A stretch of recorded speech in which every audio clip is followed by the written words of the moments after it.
Discipline is the bridge between where you are and where you want to be. It's the quiet, consistent force that makes dreams become plans and plans become reality. You don't have to be extreme, just consistent. Discipline isn't about perfection. It's about persistence.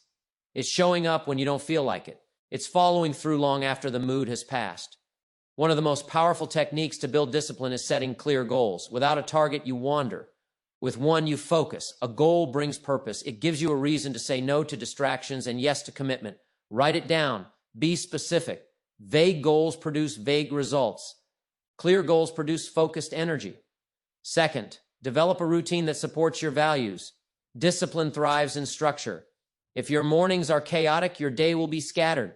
But if your morning begins with order, you begin in control. Whether it's reading, exercising, planning, or praying, start with something that centers you. Routines simplify decisions. And when you simplify, you multiply your focus. Third, control your environment. Your surroundings either support your discipline or sabotage it. You can't keep junk food in your cabinet and expect to eat healthy. You can't have distractions around and expect to stay productive. Make discipline easier by setting up your space to support your goals. Remove the friction between you and the right choice. Fourth, manage your time like it's gold, because it is. Time is life. Spend it wisely. Don't wait to feel motivated. Plan your tasks and start. Action fuels motivation, not the other way around. Break tasks into small, achievable steps. Each step completed strengthens your will. Soon, momentum takes over and discipline feels less like duty and more like habit. Fifth, track your progress. What gets measured gets managed. Keep a journal, a habit tracker, or simply a checklist. Celebrate the wins, even the small ones. Acknowledge your effort. That recognition feeds the fire. And when you fail, and you will, don't let it break you. Let it teach you. Discipline isn't about never falling. It's about rising every time you do. Sixth, surround yourself with disciplined people. Energy is contagious. You rise to the level of your circle. Hang around people who are focused, determined, and moving forward. Their example will either challenge you or expose your excuses. Either way, you grow. A strong community can do more for your discipline than sheer willpower alone.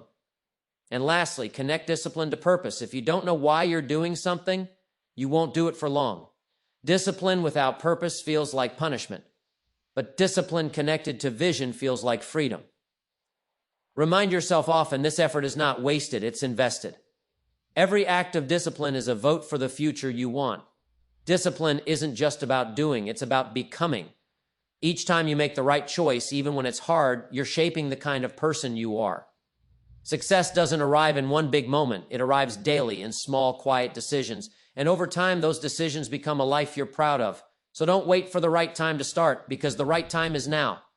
Master a few simple disciplines and repeat them daily. That's the secret. Small hinges swing big doors. Keep it simple, keep it steady, and keep it strong. Your future self will thank you. Discipline is the bridge between goals and achievement. It's the connector, the missing link, the unglamorous foundation that turns dreams into reality. Most people have goals. They want success, health, financial security, peace of mind. They write them down in journals, put them on vision boards, talk about them with enthusiasm. But goals alone don't get the job done. Discipline is what makes those goals breathe, walk, and eventually run. You can dream all you want, but if you don't have the discipline to take action consistently, nothing changes. The gap between what you want and what you have is always filled with discipline. It's not filled with luck. It's not filled with talent. It's filled with habits, hard daily habits that require focus, sacrifice, and a strong sense of purpose. Discipline means doing what needs to be done, even when you don't feel like it. It means pushing forward when the mood is gone. It's easy to be excited on day one. It's easy to talk a big game. But discipline is about day 2, day 10, day 50. It's about showing up even when nobody is watching, even when there's no applause. There's a cost to discipline, yes. It requires effort, energy, and sometimes saying no when it would be easier to say yes. But compare that to the cost of regret, the pain of what could have been if you had just followed through. Regret weighs tons. Discipline only weighs ounces. The truth is, we all pay. You either pay through effort now or regret later. Discipline allows you to choose the lighter load. It's easy to look at someone successful and think they were lucky or that things just worked out. But if you pull back the curtain, what you'll find is daily effort, early mornings, late nights, smart planning, and follow through. You'll find someone who chose discipline over distraction and long-term reward over short-term pleasure. And discipline isn't something you're born with, it's something you build. Like a muscle, it grows with use. The first time you say no to an unhealthy habit, it's hard. The second time, still hard. But eventually that no becomes natural. Each small act of discipline strengthens your core. And little by little, your character shifts and your habits align with your goals. This bridge from goals to achievement, this discipline, it must be built every day. You lay the foundation by making your bed when you don't feel like it. You reinforce it by choosing water over soda, reading over scrolling, planning over procrastinating. These small acts may seem insignificant, but over time, they build something incredible. Momentum. And momentum, once in motion, makes discipline easier. You start to crave the structure. You enjoy the results. And soon, what once took great effort now feels natural. That's when you know you've crossed the bridge. You're no longer chasing success. You're becoming the kind of person who attracts it. Now, let's be honest. Discipline doesn't mean perfection. It doesn't mean you'll never fail. But it does mean you won't quit. You'll learn from the fall and get back up smarter. You'll stay in the game long enough to grow. That's what separates those who make it from those who talk about making it. Every goal, whether it's getting fit, building wealth, restoring a relationship, or deepening your faith, requires a price. The question isn't whether you have goals. The question is whether you're willing to pay the price through consistent discipline. Dreams are free, achievement is not, and the price is paid daily. So build that bridge. Lay each plank with purpose. Know that every act of discipline, no matter how small, is an investment in your future. And if you stay consistent, if you keep walking, you'll reach the other side. That's the reward, that's the victory, that's what makes all the effort worthwhile. Discipline is the great equalizer. You don't need to be the smartest, fastest, or luckiest, but if you're disciplined, you'll outlast, outwork, and eventually outshine most. Because in the end, it's not what you start with, it's what you stick with. And those who stick with it cross the bridge every single time. Set clear, written goals, because vague intentions don't move you. They may excite you for a moment, but they don't carry you anywhere. A goal that's not written down is just a wish. It's a hope. And hope, while powerful, is not a strategy. It's the clarity of your goals that creates the roadmap and the act of writing them down that makes them real. When you put your goals on paper, something changes. You're no longer just daydreaming. You're declaring. You're taking ownership. You're saying, this matters enough to define it. And that definition brings direction. Without direction, you drift. With it, you focus. You see, the mind loves clarity. It loves specifics. You say, I want to be successful. But what does that mean? Successful how? In what area? By when? With whom?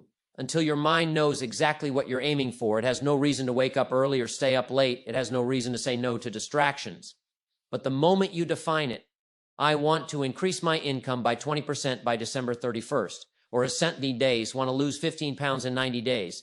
Now your mind has something to chase. Vague intentions sound good in conversation, but they don't create action. Someday I'll write a book. Someday is not a day on the calendar, and I'll try to get in shape. Try has no plan. But when you write down, I will write the first chapter of my book by this Friday, or Set or Ian will go to the gym at 7 a.m. every Monday, Wednesday, and Friday. Now you've given your intention structure. Now it becomes part of your schedule, not just your imagination. Writing your goals is more than a productivity tip. It's an act of commitment. It tells your future self, I'm serious about this. And when you look back at that written goal, when the emotions have faded and initial motivation has worn off, the words remain. They remind you of your why. They keep you anchored. And goals don't need to be massive to be meaningful. Don't wait for the perfect idea or the grand vision. Start small. Set a goal for the day, the week, the month. The momentum of achieving little goals creates the confidence and capacity to go after bigger ones.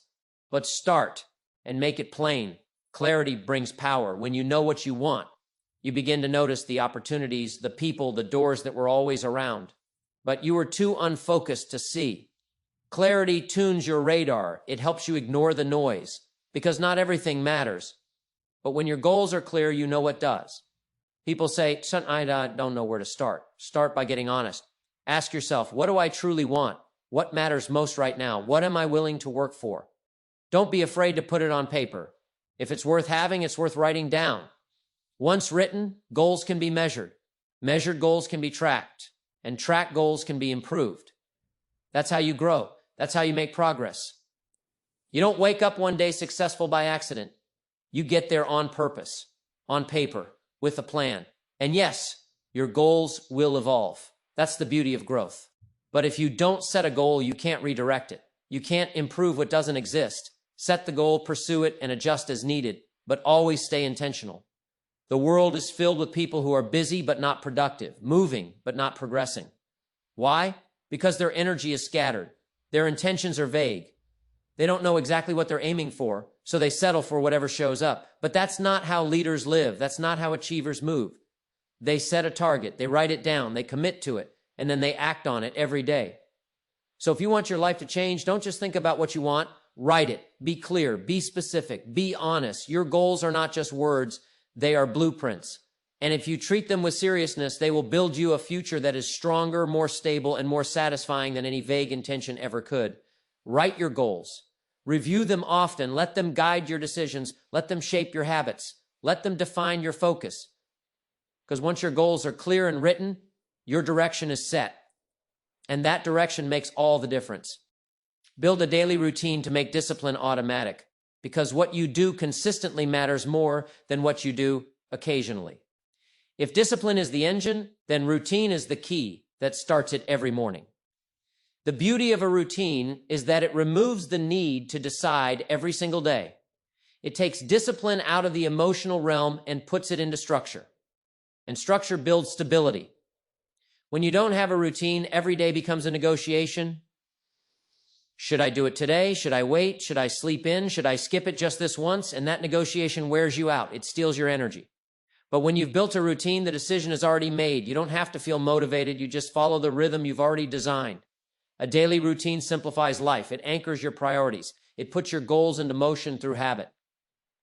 Want to get healthier? Don't wait for inspiration. Put your workout in your calendar like an appointment. Want to grow mentally? Build a reading habit into your routine. Even 10 pages a day adds up. The secret isn't doing everything. It's doing the right things daily. Some people think routine is boring. It's not. What's boring is living year after year without progress.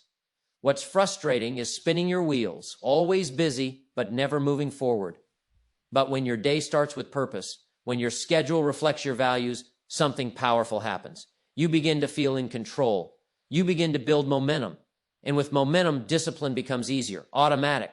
The best routines don't start by accident. You have to build them on purpose. Start by asking, what does my ideal day look like? Not a perfect day full of comfort, but a meaningful day full of progress.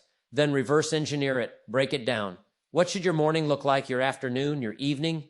And don't make it complicated. A simple, repeatable structure beats a grand plan you can't maintain. Start with your mornings. Mornings are powerful. They set the tone. A good morning routine tells the day who's in charge. It doesn't have to be fancy. Maybe it's waking up early, drinking water, reading something uplifting, stretching, reviewing your goals. Whatever it is, do it consistently. That consistency builds trust in yourself. Then structure your work time. Block your tasks. Prioritize what matters most. Give your best energy to your biggest priorities. Don't let distractions steal your day. A routine helps you focus, and focus turns into progress. Even a few solid hours of focused work can outdo an entire day of scattered busyness. And don't forget to schedule rest. Discipline isn't about grinding until you break. It's about balance. It's about knowing when to push and when to pause. Put breaks in your day. Step outside, reflect, breathe. When rest becomes part of your routine, you avoid burnout and stay sharp over the long haul. The goal is to make success a habit, not something you chase once in a while, but something you live daily.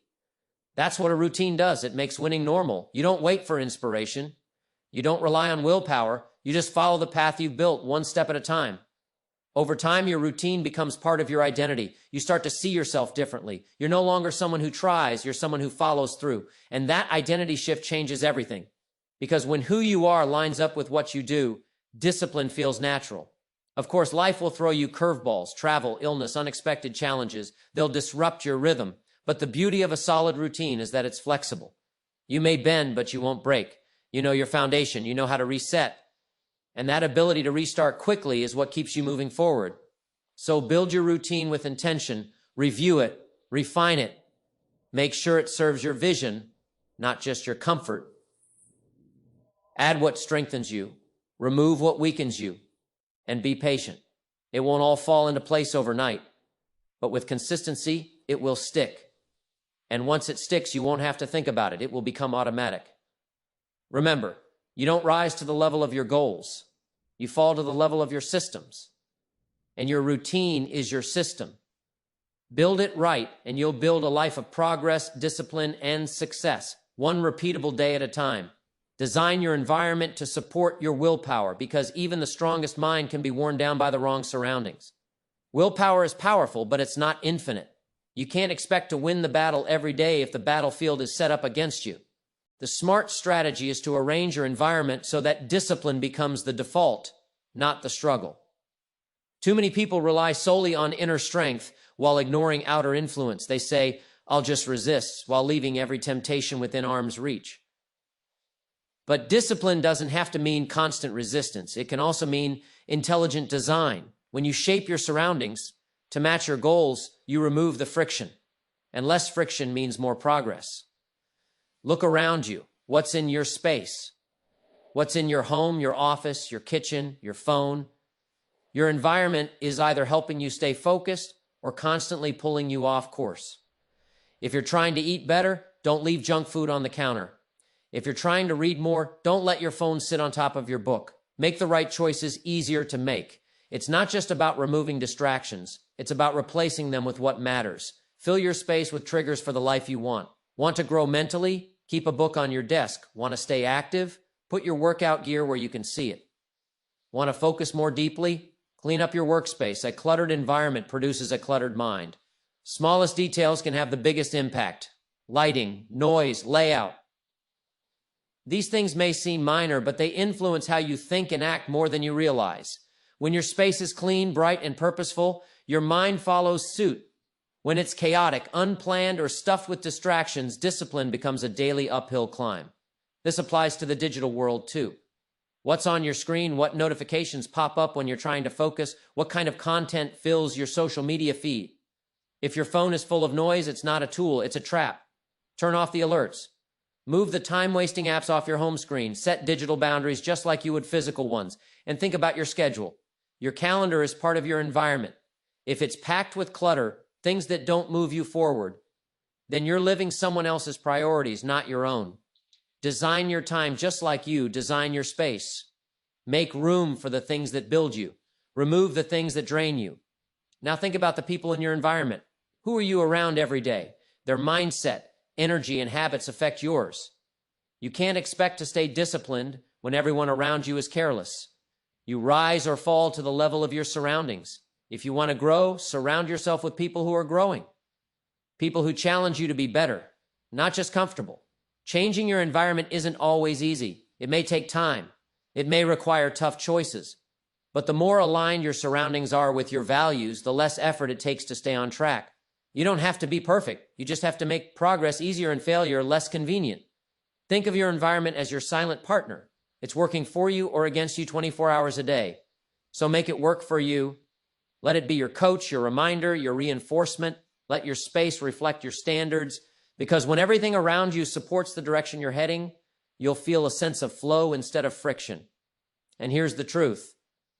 You can have strong willpower, but if you're always fighting your surroundings, you're wasting energy. Energy that could be used to build, create, grow. So instead of relying on brute force every day, build a smarter setup, one where success becomes the natural result of your environment, not a constant test of your strength. So take inventory, take responsibility, rearrange what you need to rearrange, declutter, detox, design with purpose. Your goals deserve a space that helps them live, not one that keeps them buried under chaos and distraction. Because when your environment is aligned with your goals, you don't just rely on willpower, you multiply it. And with that kind of power behind you, the journey becomes smoother, the discipline becomes simpler, and success becomes far more likely. Master your time, because time is the most valuable resource you'll ever own. You can always earn more money, build more relationships, or even gain more knowledge. But once a minute is gone, it's gone. And that's why how you spend your time determines the quality of your life. Success isn't an accident. It's a result of how you manage your hours, your days, and your decisions. And here's something to remember. Action always beats waiting for motivation. Too many people waste precious time waiting for the perfect moment, the perfect mood, or the perfect level of inspiration to strike. They say, I'll start when I feel ready. But the truth is, feelings are unreliable. If you only move when you're motivated, you'll spend most of your life standing still. Motivation is nice, but it's not dependable. Some mornings you'll wake up inspired. Other mornings you'll want to hit the snooze button and stay under the covers. That's when action becomes your ally. If you've trained yourself to take the first step, regardless of how you feel, then you're already ahead of 90% of people. You don't wait. You begin. And the magic is, once you begin, motivation often follows. Action creates momentum. One small step leads to another. You send the email, you open the book, you do the workout. At first, it's mechanical, but after a while, it becomes meaningful. It shifts your focus from hesitation to progress. And once progress kicks in, you gain energy, clarity, and confidence. That's the real reward of mastering your time. Now, how do you master your time? You plan it. You own it. You stop letting the day control you, and you start controlling the day. You take your calendar and ask, what matters most today? Not what's urgent, not what's easy, what matters. That's what goes first. That's what gets your best hours. The rest can wait. The problem for most people isn't lack of time, it's lack of focus. They let distractions hijack their day. They check their phone 100 times. They react to every message, every ping, every piece of noise that shows up. But the achievers, they protect their time like it's treasure, because it is. And you don't need to fill every hour to be productive. You just need to use the hours you have wisely. A focused 2 hours can be worth more than an unfocused 8. It's not about being busy, it's about being intentional. What you do every day adds up. That's why the way you spend your time should reflect the person you want to become.